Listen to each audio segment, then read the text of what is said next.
everyone. Hope y'all are having a great day so far. Sorry I'm a little late. I normally use my AirPods for this, but my AirPods are not charged. Very unfortunate. So I had to get a mic ready instead. So hopefully everything's running smooth for y'all and you can all hear me. Hopefully it all goes well. We'll see.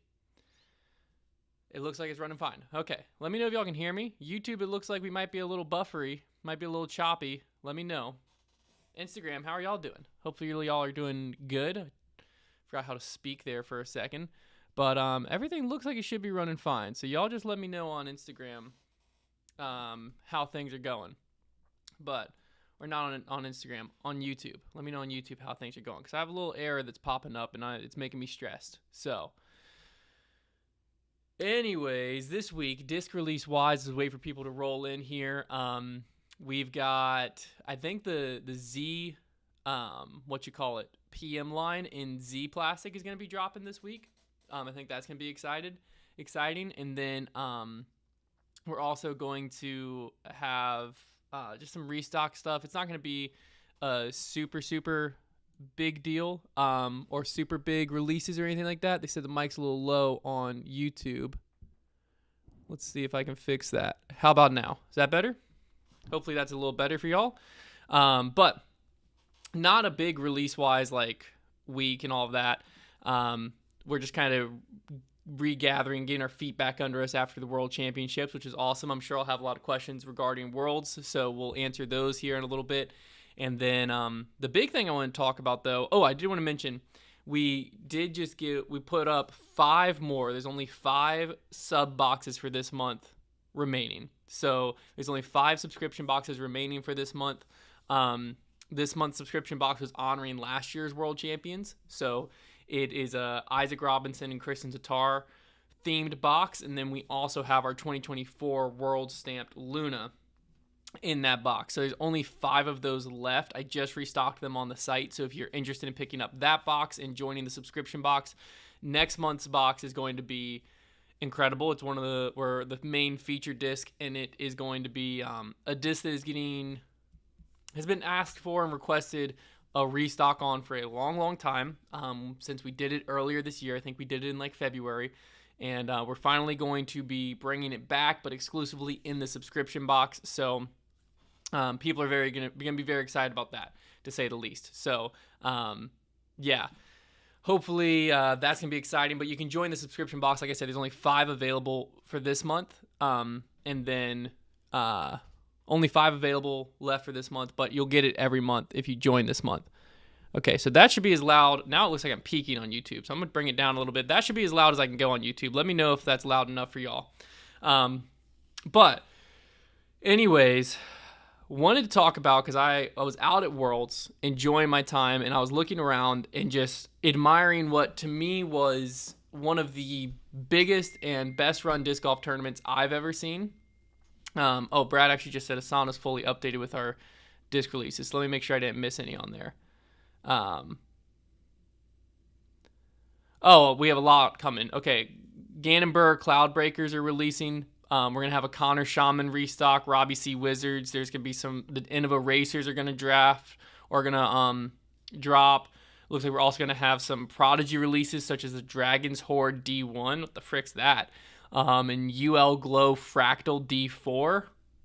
That sounds incredible. So there is some pretty sick stuff dropping this week. So anyways, I was out at Worlds, and Worlds to me was one of the best attended, and it was just a phenomenal disc golf event, right? And I was out there, and another thing that Worlds does is it brings in so many people from the disc golf community, right? So many other disc golf entrepreneurs, so many people who are like in the big part of disc golf, like UC Maresma was out there, Doug Bierkes, the head of the PDGA, Jeff Spring, obviously the head of the Pro Tour, Jonathan Poole, who I think was like one of the founders of USDGC. He was the team manager for Innova for a long time, so on and so forth, right? Like a lot of big hitters in the sport. And so I got to have a lot of great conversations with people throughout the week. And but the big thing that was like on my mind was, on social, you look around and there's a lot of like doom and gloom about disc golf right now, right? Because there's a lot of people that disc golf took off during COVID. It had this huge explosion. The popularity went crazy. And in doing so, obviously sales went crazy and all of that. And so then like now we've kind of stabilized. We've come back down to a normal level. And there's a lot of companies that are struggling. And we'll get into why I think that is. And what that's causing is a panic that disc golf is shrinking or disc golf's going away, or that, you know, this is a awful time in disc golf. And I wanted to I disagree with all of that. So I wanted to come on here and provide a different outlook on it and explain why it kind of feels that way. Because here's my take is, if I look at local courses, I've never seen courses as busy as they are right now. I've been in this sport since 2015. This is, you know, I'm coming up on a decade of playing. I've been an entrepreneur in disc golf for 5 years. I can say foundation-wise, this is our busiest year we've ever had. I think that's awesome. You know, we've seen growth on all fronts, which is great. But if you just take a look, don't look at social, just go to your local courses. Like, courses are very, very full compared to what they were 4 or 5 years ago. Tournaments are fuller than they were 4 or 5 years ago. But people are getting upset and frustrated because tournaments aren't filling as fast as they did in 2021, right? Disc restocks and releases aren't finishing or aren't selling out as fast as 2021. So how can both be true? And that was kind of when I had that a little bit of an epiphany. Let me mute my computer so y'all don't think y'all's phone's going off when my phone goes off. But that's when I had a little bit of a epiphany, right? Which is during that COVID boom, so many people got into the sport, but also so many disc golf businesses started. And I think that is a really key thing that's being overlooked. Because if you look at the manufacturers, right, that entered the sport in these last several years, there's a lot of them that either just started or really took off during that COVID year that didn't exist if I go back to when I got in the sport 2015. Same thing with retailers. Same thing with tournament directors. Same thing with so to me, I think that what a lot of it points to is not necessarily a decrease in the consumer of disc golf. I think there's a decrease in the consumer patterns of disc golf because when you first get into any hobby, that is when you're going to buy the most, right? When I first got into running, I wanted to try out running shoes and I was trying a bunch of different gels and I had to load up on different water bottles and you get in, you get excited about whatever your new hobby is. And now that I'm 3 years into running, I know what gel I like. I know my pre-run routine. I know I don't need more water bottles. I have them, you know what I mean? Now I've settled to where I only buy necessity. And that's what we've seen disc golf wise is you get into a sport and out of nowhere you're getting flooded with, I go from 0 to I need 25 discs in my bag. I need to own 100 discs. I want to try all these different mids and whatever. And now a lot of people that got in COVID are 4 years into the sport, right? So obviously purchasing patterns are going to go down by nature because you don't buy as much 4 years in. But the other thing is competition has went up. And I think that is a key thing that's just getting glossed over in the grand scheme of a lot of stuff is the sport, from what I've seen, from every metric I can look at internally, from everything I can look at just gut feeling wise, going to events, going out to local courses, is growing and has continued to grow. But I think that it's just not as easy to make money in this sport as it was a few years ago, and therefore people are sounding alarm bells because there is some reality to that, right? The pros who this is a contract year for them aren't going to get the same value that the pros it was a contract year in 2021, 2022. That's not going to happen, right? It's just because we've now stabilized and we know where we're at as a sport. A lot of companies got themselves into a lot of trouble because they saw the growth that 2021, 2022 had, and they anticipated that growth to continue at that rate. They took on debt, they signed big contracts, they did whatever, and it wasn't sustainable. And so those companies, sure, they're in trouble, but the sport's not in trouble, from my opinion. And so what I think to me, it's actually exciting, right? Because no longer can we go, oh, let's just, slap a logo on a disc, and because it's a Halo Firebird, it's just going to sell, and we don't have to do anything. Well, no, if we want this Halo Firebird to sell with this stamp on it, we have to actually try. We have to actually market it. We have to give you a reason as to why do you need this disc, right? It's no longer the COVID days of disc golf where it's like, oh, a disc just restocked, boom, I'm going to buy it now. That's not how it works anymore. And so to me, I feel like that's actually a really exciting time in the sport, because what it's going to do is it's going to push innovation, right? We're seeing it on the manufacturer side.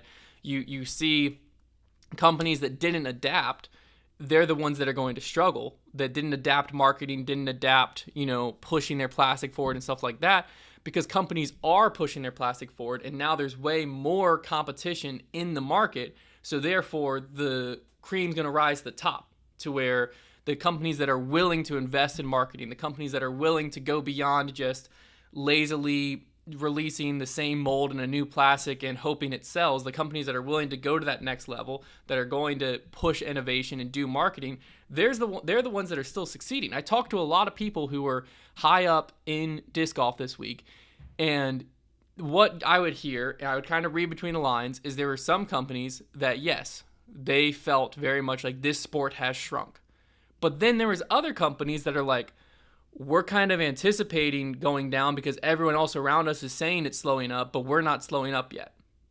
And I was listening to that, and I was feeling, a similar thing about us. Is like, we're in that same boat where I'm like anticipating a slowing down, but we're not slowing down yet. And what I landed on was like, the companies that are going hard on marketing, that are getting creative, that are, understanding this is just a competitive space now, are the ones that are succeeding, and the ones that are expecting the email list they built in 2007 to carry them through today, and they're doing the exact same marketing they've done forever, and they're not, pushing anything forward, and they're just throwing custom stamps on discs, or they're just throwing the same apparel on the site they've always thrown. They're the ones that are like, the sport's shrinking. And so is the sport shrinking? Is there less players today than there was in 2021? Yes, but are there way more players today and way more consumers today than there were in 2019? Absolutely. And I think there's a lot of data to back that one up. So the sport is still growing. Like I said, if I went to Worlds in 2015, 2016, 2017. I think I missed 18 and 19. And I've been to USDGC pretty much every year but 2020. And every time I go out there, there's more fans, and the event structure is getting more and more professional, and everything about those events is growing. I mean, I should have actually looked at it, but on Disc Golf Scene, the World Championship sold 5,500 some tickets. Tickets were not cheap. So even if those ticket prices averaged out to $20, which, to be fair, I think they averaged more than that, because I don't really know if you could get a ticket cheaper than $20. But if 5,500 people paid $20, that's over $100,000 in ticket sales right there. It was probably well over it, because, I mean, the top-level VIP were paying over $1,000. So it's not crazy to think that the average ticket sale might have been closer to $50 to $100. But, like, that's a crazy thing, that, like, a disc golf event can come to a town and do $100,000 plus in ticket sales. That didn't happen in 2015 at all. And so, like, stuff like that, I don't know. I just wanted to rant a little bit on it, because to me it's a really exciting time, because no longer are we just in an era where you can just do a custom run, you can just do a custom stamp, you can just release a new whatever, and it's just going to sell. Well, no. Now, the best businesses, the best marketing, the best ideas behind products, truly the ones that are innovating and pushing the sport forward, they're the ones that are going to continue to succeed. And the ones that, just went in a bunch of debt, didn't treat people right, didn't, invest in the right structure behind their business, didn't lean into the sustainable side, they're the ones that are going to think this sport's doomed. And it's like, no, it might just be your business is doomed, not the sport. So I don't know. Thank you for coming to my TED Talk. I also wanted to spin and look at the player side, because I think the player side is something that is going to feel this hit, right? Because the business, the money coming into disc golf has slowed. There's no way around that. Again, I think it's because you had this huge influx of players, and like I was saying, when you're a new player, you spend a lot of money. That's what you do. You're new to a sport. You got to buy multiple different discs. So therefore, one person buying 5 discs is a lot different than that same person buying a disc, maybe once a month. Like the spending habit of a new disc golfer is drastically different. So obviously there was a lot of money that came into the sport. That money coming into the sport impacted the contracts players were signing. So there's a lot of players who aren't worth what they were when they signed their original deal. There's also a lot of players who are in that middle to lower bracket that were on guaranteed money deals that aren't about to be on guaranteed money deals a lot. And there's a lot of stuff like that are there's a lot of players like that are going to have a reality check this offseason, right? Like there's a lot of players like that is going to be a very tough offseason for them. And, honestly, it kind of sucks that Isaac Robinson won his second world championship in today's climate versus winning his second world championship 2 or 3 years ago, because the money he's about to get this offseason is 2 completely different things. So I do think that's going to be felt, because I think that companies are faced with an interesting thing here, because right now a player contract with pretty much every manufacturer is seen as a dollar in, dollar out transaction, right? If I pay Trevor, oh, I love those. I forget I can do those little annotation things. If I pay Trevor, and I'm Innova, I have an Innova disc in front of me. If I'm Innova and I pay Trevor, who is a up and coming professional disc golfer, $50,000 a year, and he's on my team where he gets a Tour Series disc. Well, I'm tracking his Tour Series numbers, and those things better be at least like, $80,000, $100,000, or at least the royalties better hit $50,000, right? But like, to me, that's just a wrong model. I feel like a lot of manufacturers are looking at that as a purely transactional thing, where it's every dollar I put into my team, between their team site, the Disc Golf United, the Prodigy has a team, like every company has some type of pro shop, right? Between the pro shop custom stamp runs and then their Tour Series of signature discs, that better equal to their contract. And what that's led to is that's what contracts are valued on. So like, you look at it and basically all that matters to a company is how many Big Germ Thunderbirds did we sell? How many Chris Dickerson Buzzes did we sell? How many Ricky Wysocki Generals, Saki Bomb Generals did we sell? How many, you name it, right? Like that's the number that's getting tracked. To me, and how I view it in other sports, right, is like, sure, basketball, you have signature shoes and all that stuff, whatever. You get that in some other sports. If we look at the most direct comparison in golf, like you don't really see Tour Series drivers, or there's not a new Rory McIlroy pitching wedge coming out every single year. Instead, the model makes sense to me is like, you get paid to throw and promote our stock discs so that our stock discs sell more, and then the more our stock discs sell, the more we will pay the best performers, the best people pushing it, because they're the ones who are like getting those discs hype, versus like you sell a disc with your name on it, you get paid. Because now you're just rewarding player brands instead of player performance, right? Because like there's like realistically Anthony Bedanza of the world, who is just a creator. He's a professional disc golfer too, but he's a creator and has an audience, right? Like he's going to be able to outsell a lot of people that beat him week in and week out. Like he's going to be able to outsell them because of his audience, and because everything is based solely on like the Bedanza stamp discs. How do they sell? Does our contract get value out of it? Where instead, to me, it's like, no, it should be, that's just a general marketing thing of we're paying a player to get general awareness of our products on the best stage, so that those products will sell more. Because what it also leads to is now you have players filling their bags with discs that you can't get anymore, or that are limited runs because they better push their new whatever disc, and that's all that they care about pushing, because that's the only way they get paid. And it just has led to a market that was working in 2021 that's not going to work in 2027. So I think it's a very interesting spot manufacturers find themselves in.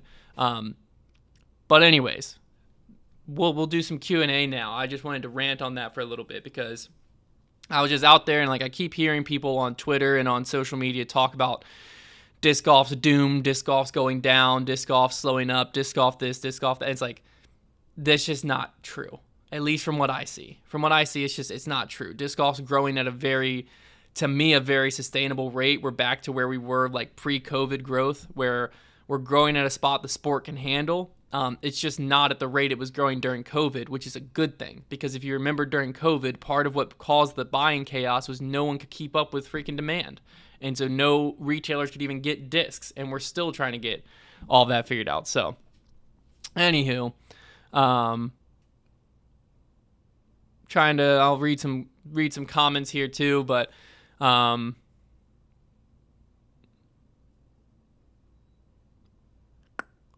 Adam said maybe manufacturers should have a support a pro button at checkout so you can select to let them know which pro you'd like and which pro drew you to the brand. I mean, I don't really necessarily think like the one of the problems I have with disc golf right now too is the outside money is you. Like, I don't like that. Like, the people in the chat here, y'all are the outside money of the sport. And basically, disc golf manufacturers and disc golf tour events and stuff just try to see how can we milk the disc golf consumer for enough money to cover the added cash we need to raise and stuff like that, instead of going and selling the sport to actual outside sponsors, to actual outside stuff. And, like, so that's why they're like, oh, we need to pay these players. And it's like, well, the best way to pay the players is just to find the people who are like playing the sport and get them to spend an extra $10 if we put a player's name on the disc. I don't like that model. So I don't know. ZMac2121 said, do I know the timeline of when they will start breaking ground on New London? I definitely want to plan a trip out there before and play it before the change. I would try to play it before the end of the year. I don't have an exact date, but I do know there's a pretty quick timeline on the grant as far as like when stuff has to go. So I would end of the year, I feel like you're pretty safe. I think December. It wouldn't surprise me if they started taking stuff out in like end of first quarter, March range. I don't know. So I would try to I would try to get here by the end of the year.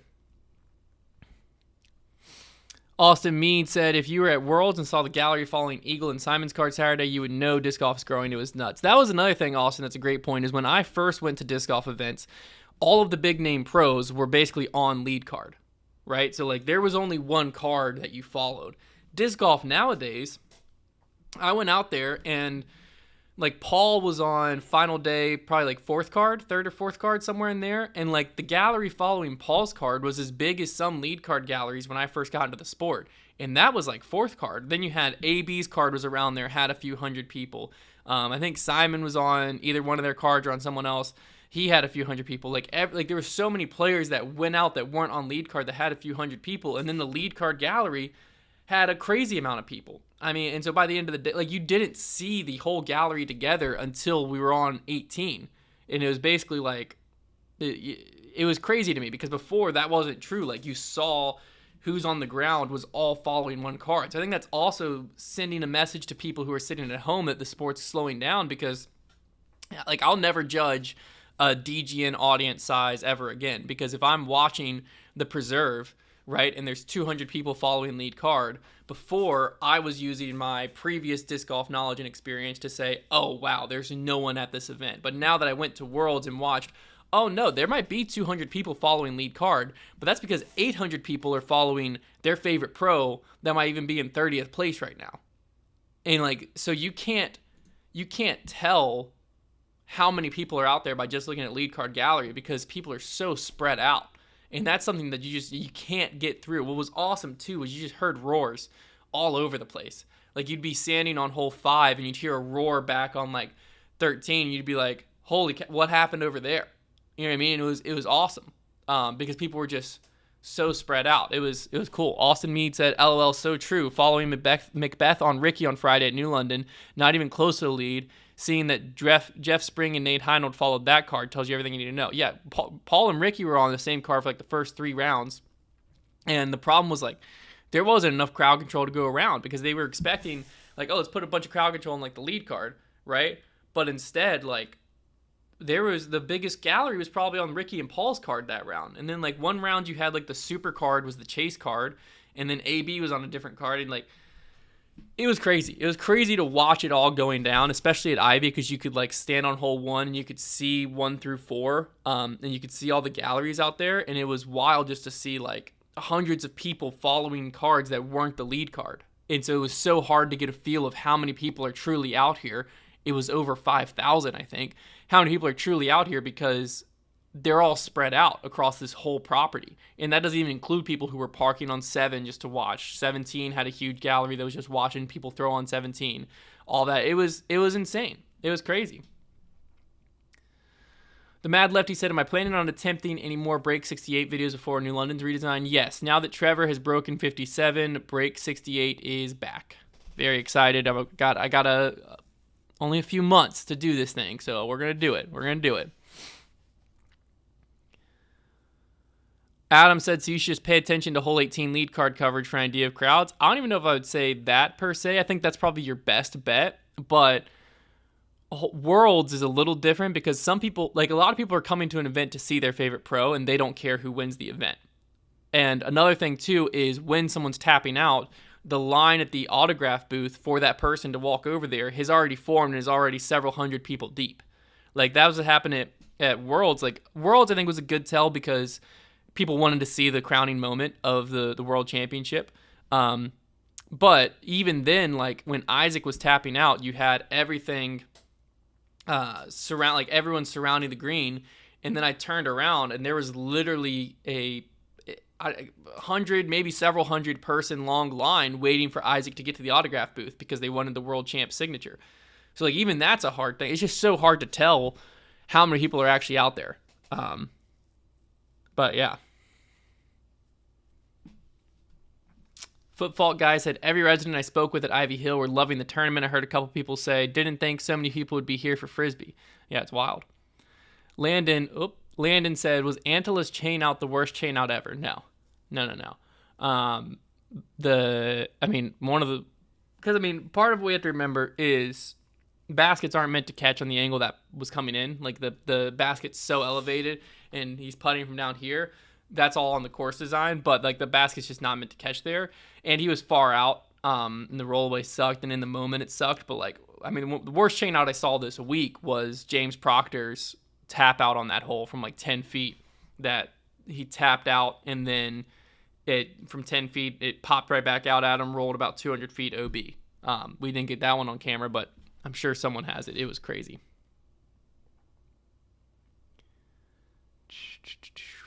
Did Trevor end up caddying for AB? He did not. AB had his family in town, his girlfriend on the bag at different times, and I think Cupcake was on the final day.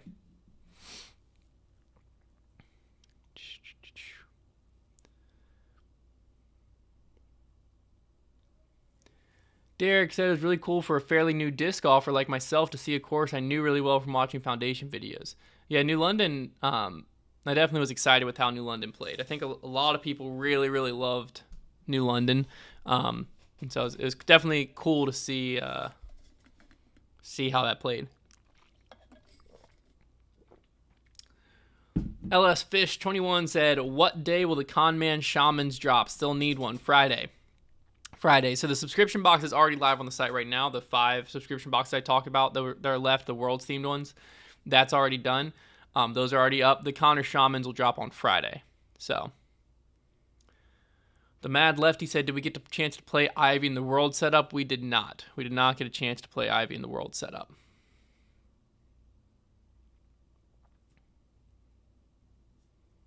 We played it like pre-Worlds, but yeah, Adam said it was nice to hear the pros echo y'all's enthusiasm for the course. Yeah, no, I was like not scared, but I was a little worried going into it just because like, I mean, what if people hated the course that we're like so proud of? So when I was talking to people pre-event and every single player was putting it in their list of like top events they've played, I was like, okay, thank goodness. Like it's legit. It's legit. People love it. So that was awesome. It was definitely awesome to see. Footfall guy said, how long will Ivy be set up for? It's already torn down. It's already gone. CC Russell said, who had the most unexpected finish at Worlds this year? I think Kristen. She, statistically, it would have been very easy for her to win that tournament. So for her to come in third and not really ever be in it, I think that's the one that surprised me the most. It wasn't shocking that someone could beat her. Like she's shown that before, but the way it happened where it was just so winnable for her. The courses, everything just lined up to where if she just came out and played her game, just a solid 5 rounds for her, she wins, and probably wins pretty comfortably. I think that surprised me the most. I really, really thought that could have been. Easy for her. Oh, it's Ian said, who would you like to see win Worlds next year? Worlds next year is over in Europe. I think it would be awesome to see the crowd react to like someone like Niklas win, because I think that they would just go crazy if it was like a like somewhat local or a local win. But selfishly, I'm all in on Isaac Robinson right now. The dude is he's unreal disc golf wise. He's one of the nicest people. Him and Ezra both. His brother Ezra Robinson, he goes under the radar because he's not winning Worlds, but like he's a phenomenal disc golfer. They're like neck and neck in the points right now, and they're like the nicest people I've ever met. That whole vlog squad was awesome. Really, Alden, Gannon, Gavin, all of them. Silas Schultz. We played with a bunch of pros and they're all awesome. But the Robinson brothers, I think it would be incredible to see Isaac go 3 in a row, and I think he could do it. I think that I don't know if the European Open course is fully set up for his game, but I definitely think that if he's dialed like he was this week, I just don't really know. Who could beat him. So I would love to see Isaac go 3 in a row. Levi said it was awesome seeing the Foundation gang in person, both at your shop and spectating on the course. Appreciate it, Levi. Thank you so much. Chad said, is a course like Idlewild safe on tour, or will it be phased out? I think Idlewild has to adapt a little bit more. I think that it's safe temporarily, but I could see it being one of the ones that it needs a little more teeth when it's all said and done. As the sport continues to progress and people continue just to get better and better, I think it's going to end up just needing a little more teeth. And I know they've done it a few times. Like they added those holes a few years ago. They changed hole 3 into a par 4 and so on and so forth. But I do think that for it to stay long term, it's just going to have more teeth, realistically. So Dave Ackley said, I thought you did a great job as an ambassador for the city and disc golf community. Thank you. Appreciate it. Yeah, it was awesome. Super proud of our team as a whole. It was so cool just to see, because I know everyone who works for us, obviously, and I know how, like, genuine everyone is. And so I'm always excited when there's going to be a lot of Foundation fans who get to interact with Trevor, Connor, Silas, Brad, Jason. Like Christian was working in the shop, Jonah was working in the shop, like a bunch of and so I'm always excited for people to just like get the feel, because I think you can easily on YouTube, there's a lot of people that are just like not themselves, and I think we've built a brand on personalities who are just genuinely, that's their personality.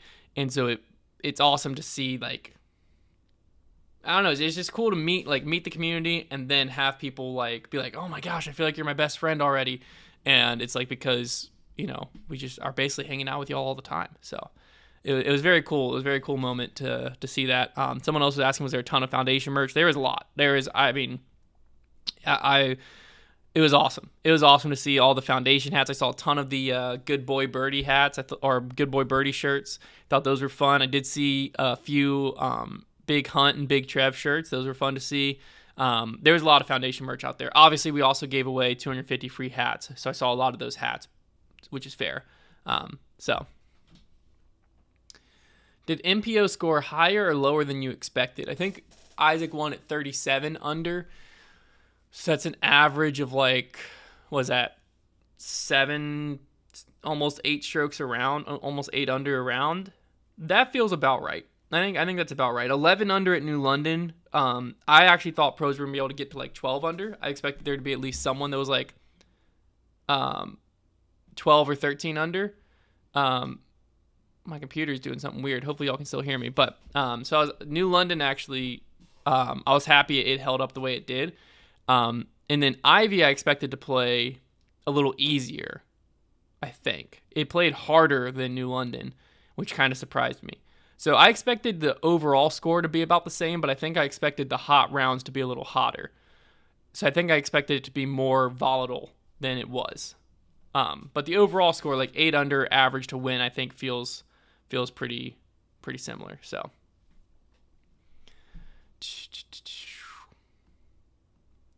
what is my favorite disc?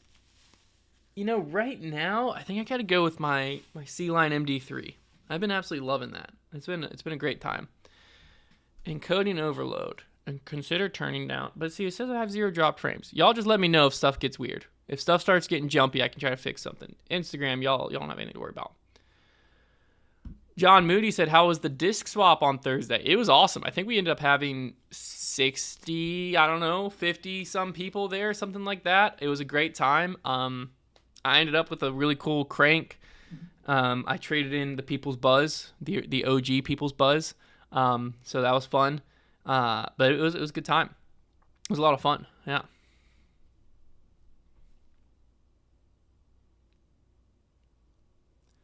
Footfault said, thoughts on Haley King slamming my state of Virginia. My thoughts are, I think she did a very pointed Google search that led her to be misdirected on the area and Virginia as a whole.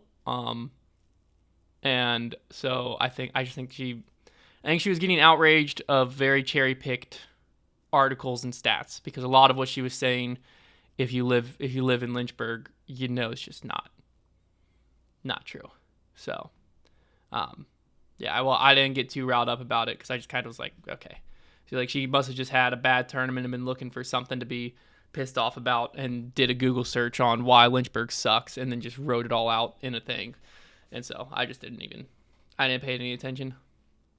Isaac and Ezra to Discmania soon. Can they afford them? I don't know. I think that's the move that makes the most sense, but will they have the cash? Will anyone have the cash? We'll find out this offseason. It's a big offseason for Isaac. I mean, back-to-back reigning world championships. He's going to... I don't know. It's going to be very interesting. It's going to be very interesting to see.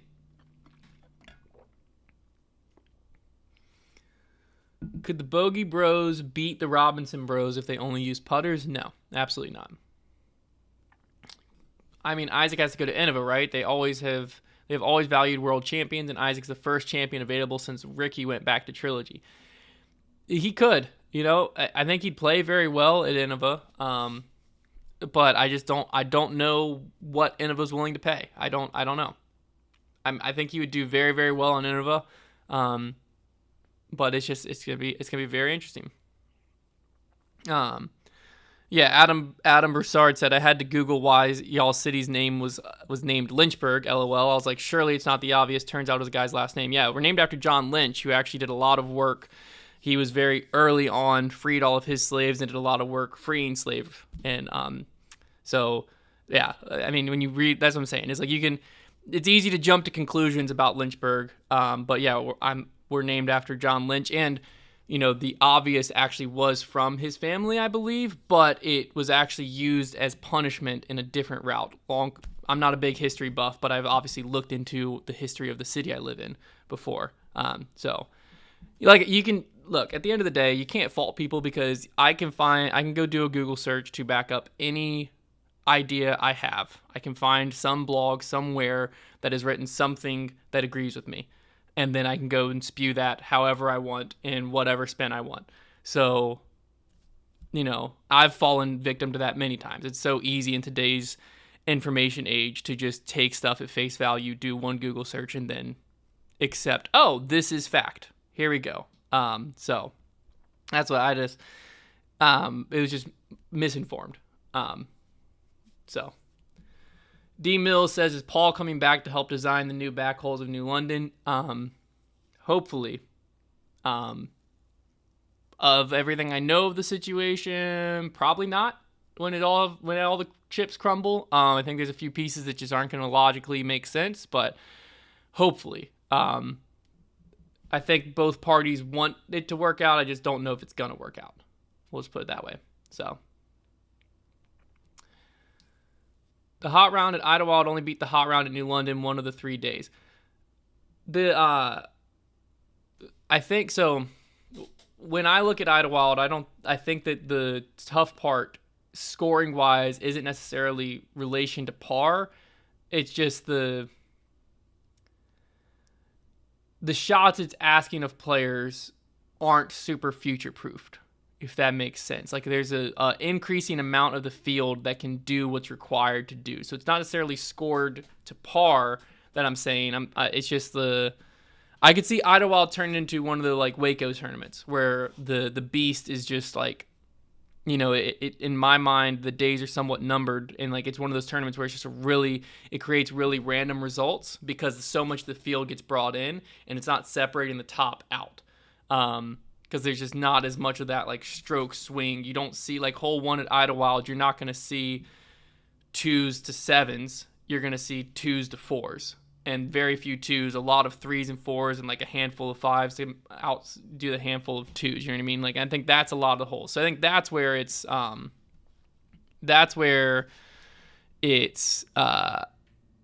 future's questionable to me. Is just I think it doesn't push the field. So we'll see.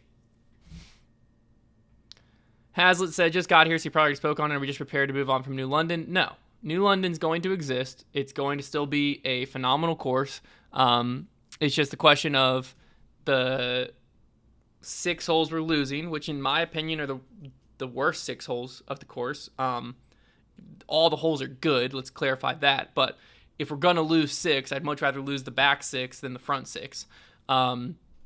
The holes we're losing, there's plenty of land to redesign those, and I think if we're able to get the crew and everything together to redesign it to still be championship caliber golf, there's a chance that New London comes out of this better than it was when it went in. And there's a very real chance in my head of that. So I'm not ready to give up on New London. I think that the area is going to have a championship course, period.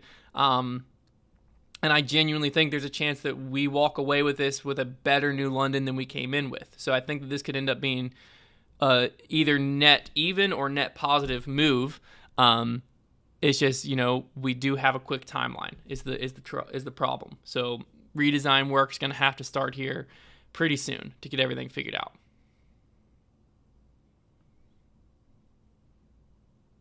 Did I ever get my Henna Blomroos Thunderbird back? I did, and then I lost it again. I don't know if you already saw where I lost it again. I don't know where we're at videos-wise, but yeah, I got my Thunderbird back, and then I lost it again. So, sick. Kendall said, just got done running. When does it get easier? When you run slower is when it gets easier. Can Discmania afford both bros? Probably not both, but I don't know. All right, let me get some more stuff on YouTube. Jacob said, does Isaac or Ezra move plastic? Would they if it wasn't Prodigy plastic? That's the hardest thing to know, right? Because Gannon didn't move any Prodigy plastic. He went to Discmania. He moves more plastic, still doesn't move a crazy amount. Whereas Chris Dickerson didn't move much Prodigy plastic when it was all said and done. I'm sure he did regionally. Goes to Discraft, moves a lot of plastic. So it's so hard to know because so many people do have a preconceived notion when it comes to Prodigy plastic that it doesn't matter the player. They aren't going to buy it. So it's hard to know who is going to do what. But Isaac I think Isaac does have to make himself a little bit more marketable. If you talk to him, he's awesome. I think a lot of people could really latch on to his personality. I think a lot of people could really become diehard fans of Isaac. It just has to come out more. And so I think that's a hard part. Or he just has to be dominant. That's what Paul did. You know, Paul just was dominant and just pushed the sport, and therefore he built a brand on it. Isaac could go that route. He just has to be dominant more. So,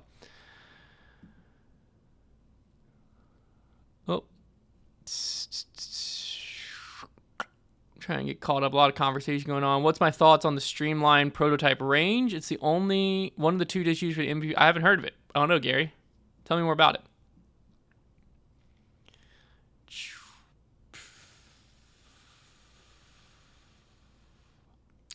Intho said, I know it might not be according to the conversation, but have I ever thought about doing some videos like Trevor with solo content?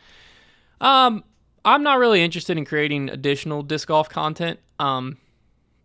If I did, I think it would just be like disc review stuff for our disc review channel. I was doing like running vlogs just because I enjoyed those, but even that is just time-wise, it just takes too much, and I'm just not super I get my creative fill from what I do during the week. And so, yeah. The only other like creative outlet I get is every once in a while I'll do a vlog on like a behind the scenes type thing. And obviously this coffee break. I love doing coffee break just because I love talking about, what's going on in disc golf. But yeah.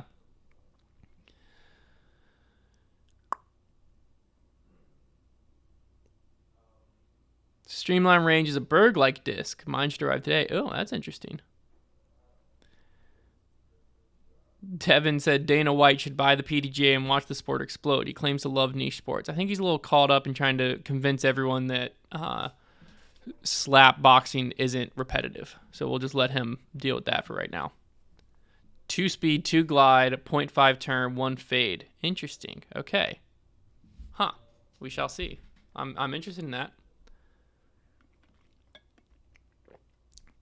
All right, we're going to go like one more question, and then we're going to wrap things up here.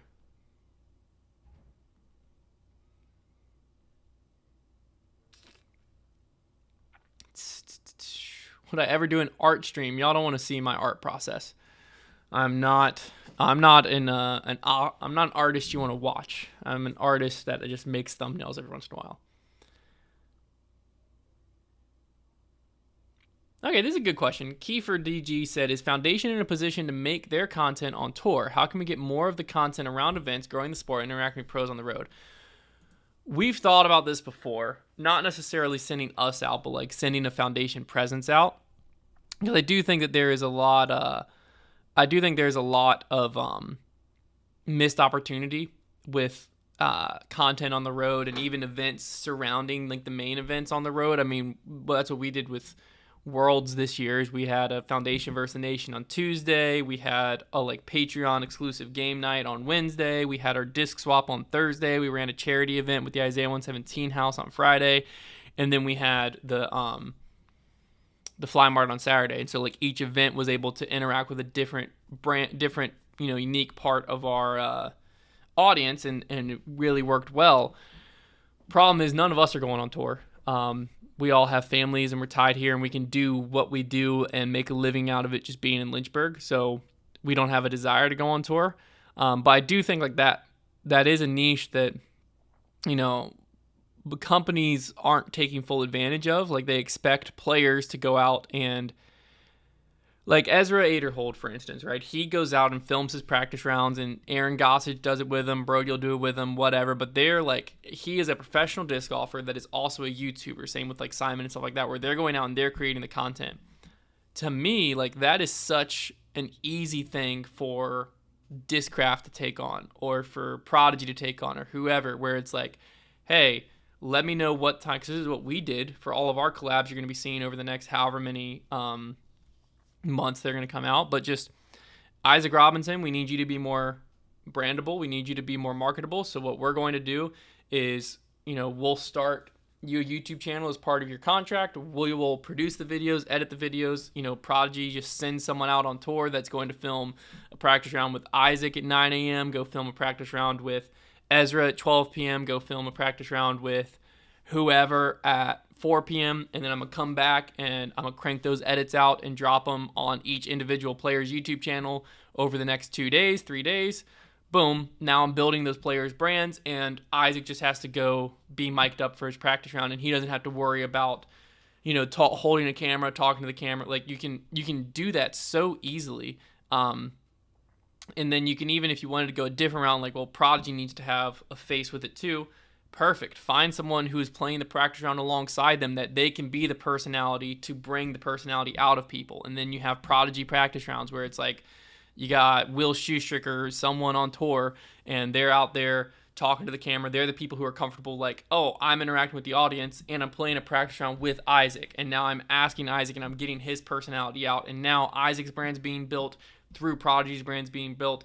We're obviously only throwing Prodigy discs in it. It's a super easy time to be like, oh, look at this brand new A2 I'm coming out with next week. Like, that's just low-hanging fruit. I mean, minimal effort if you're out on tour to be able to do all of that. So that's just like, yeah. And the monetization from it is so easy. It just like people are gonna be interested. Jomez's practice rounds are proof in the pudding. People are interested in it, and then you monetize it with YouTube. That it's going to, if you're monetizing it right, easily pay for the person who's out on tour. And then all of the excess money is just the free marketing, where it's like, you now are selling more of Isaac's archives or whatever, and there you go. So, yeah.